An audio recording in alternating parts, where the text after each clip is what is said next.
તો આ તરફ રાજકોટમાં છેતરપિંડી કરનાર આરોપી ઝડપાયો છે। મહિલાને શેરબજારમાં વળતર આપવાની લાલચી તેની સાથે છેતરપિંડી કરવામાં આવી। પોલીસે વલસાડના હરીશ ભાનુશાળીને ઝડપી પાડ્યો છે। આરોપીના ખાતામાં મહિલાના 10.5 લાખ જેટલા જમા થયા હતા। સમગ્ર મામલે મુંબઈના એક વ્યક્તિની સંડોવણી પણ ખુલવા પામી છે। તો રાજકોટમાં મહિલાને શેરબજારમાં ઊંચું વળતર આપવાની લાલચ આપીને છેતરપિંડી આચરવામાં આવી। મયુર અમારી સાથે જોડાઈ ગયા છે। મયુર, આ વ્યક્તિ આ મહિલાના સંપર્કમાં આવ્યો કઈ રીતે અને કઈ રીતે તેને પોતાના વિશ્વાસમાં લીધી?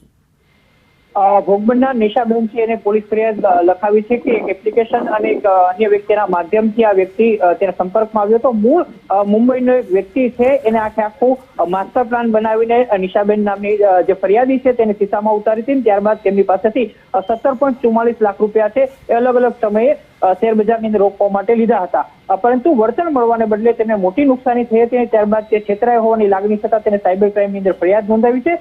સાયબર ક્રાઇમ દ્વારા હરીશ નામનો વ્યક્તિ કે જેના ખાતાની અંદર 10.50 લાખ રૂપિયા જમા થયા હતા તેને વલસાડથી તેમની અટકાયત કરી છે। સાથે જે મુખ્ય આરોપી મુંબઈનો વ્યક્તિ મનાય છે તેને શોધવા માટે હાલ મથામણ ચાલી રહી છે। આભાર તમામ વિગતો માટે મયુર।